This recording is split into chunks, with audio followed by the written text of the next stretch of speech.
Water మంచిగా ఇబ్బంది అవుతుంది. మేము ఇప్పుడు నర్సు చేత కూడా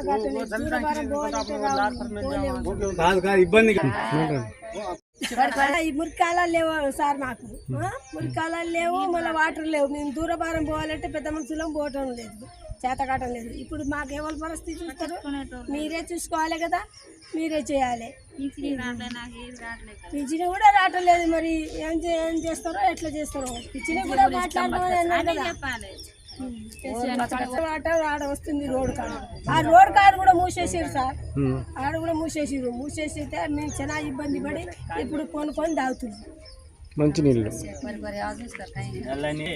ఉప్పు నీళ్ళు ఈ నీళ్లు సరిగా రావటం లేదు సార్. ఇప్పుడు మేము బోర్లు వేసినా ఉప్పు నీళ్ళు తాగితే అంత చీదర పుట్టింది.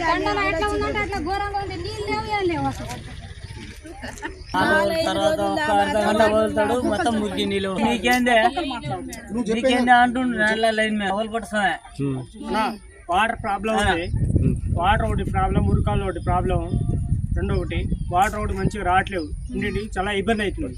ఎన్ని రోజులకి ఒకసారి వస్తుంది? 2 రోజులు ఒకనాడు వస్తుంది. అవి వాటర్ కూడా మంచిగా రావట్లేదు, 4 రోజుల దాకా రావట్లేవు. అవి వాటర్ కూడా మంచిగా లేవు, మంచిగా రావట్లేదు. ఊళ్ళకి వస్తున్నాయా నీళ్ళు? మురికి నీళ్ళు వస్తున్నాయి. డ్యామేజ్ అయినా కూడా ఎవరు పట్టింపు చేయట్లేదు. నీళ్ళు రావద్దని, ఎందుకు వీళ్ళ తండకు నీళ్లు పోవద్దని ఎవరు మున్సిపాలిటీలతో వీళ్ళు నల్ల లైన్ మీద నీళ్ళు చెప్పి కట్ చేపించారు. వీళ్ళ అడుగుపో అని అంటారు. లైన్ మీద అడిగితే వాటర్ మేము తాగుతున్నాం. కొన్ని రోజులు వచ్చింది అని కట్ చేసారు, బంద్ చేసారు. అసలే మా ఊరు దాటేసి కేటన్నారం పోతుంది, మా ఊరు దాటి పోవద్దని వాళ్ళు ఆడ కట్ చేసారు. వాళ్ళ ఊర్లో మరుపు చేరుకోవడం వల్ల.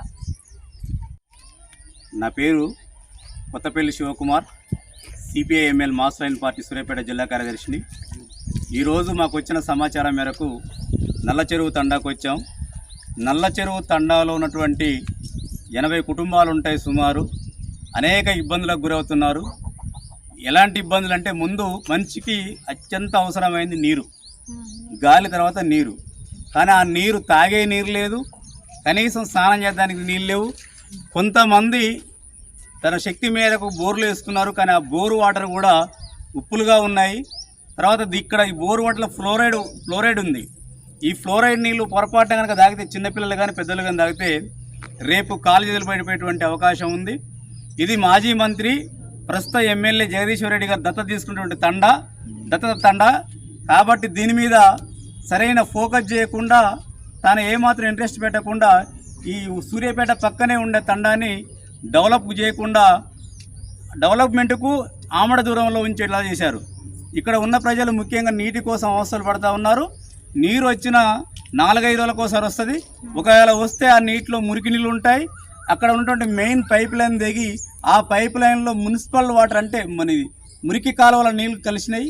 ఆ నీళ్లు కనుక ఇక్కడ పంపుల ద్వారా వస్తే అవి నల్లగా ఉండి వారు స్నానాలు చేస్తే ఎలర్జీ వస్తుంది. కాబట్టి సూర్యాపేట జిల్లా కలెక్టర్ గారు స్పందించి, అదేవిధంగా సూర్యాపేట ఎమ్మెల్యే జగదీశ్వర్ రెడ్డి గారు స్పందించి, ఈ మాజీ వార్డు కౌన్సిలర్ స్పందించి వెంటనే ఈ తండా సమస్యలు పరిష్కరించాలని చెప్పేసి సిపిఐఎంఎల్ మాస్ లైన్ తరఫున డిమాండ్ చేస్తున్నాం.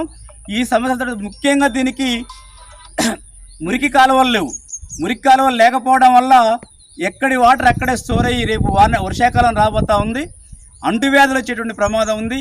ప్రజలకు రోగాల బారిన పడే ప్రమాదం ఉంది. కాబట్టి తక్షణమే ప్రభుత్వం స్పందించి దీనిపైన ఆలోచించి, ముఖ్యంగా మేము కలెక్టర్ గారికి, మున్సిపల్ కమిషనర్ గారికి విజ్ఞప్తి చేస్తూ ఉన్నాం. మా పార్టీ తరఫున ఈ యుద్ధ ప్రాతిపదికన ఈ తండ సమస్యలు పరిష్కరించే ముందు మున్సిపల్ వాటర్ రావాలి.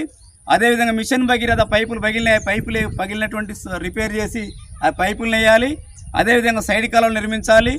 సైడ్ కాలువలు నిర్మించి ఈ తండా ప్రజల సమస్యలు కనుక పరిష్కరించకపోతే, తండా ప్రజల సమస్యలు పరిష్కరించేంత వరకు సిపిఐఎంఎల్ మాస్ లైన్ పోరాడుతుందని చెప్పేసి తెలియజేస్తూ ఉన్నాం. త్వరలోనే ఈ తండా ప్రజలను తీసుకొని మున్సిపాలిటీ ఆఫీసు ముందు భారీ ఎత్తున ధర్నా నిర్వహించి ఈ సమస్యలు పరిష్కరించేంత వరకు వెనకడుగు వేసేయాలని చెప్పేసి ప్రభుత్వానికి తెలియజేస్తూ ఉన్నాం. కాబట్టి ప్రభుత్వం వెంటనే తక్షణమే ముఖ్యంగా మన ఎమ్మెల్యే గారు జగదీశ్వర్ రెడ్డి గారు స్పందించి ఈ తండని పట్టించుకొని ఈ తండని డెవలప్ చేయాలని చెప్పేసి మేము కోరుతా ఉన్నాం, డిమాండ్ చేస్తూ ఉన్నాం. Thank you.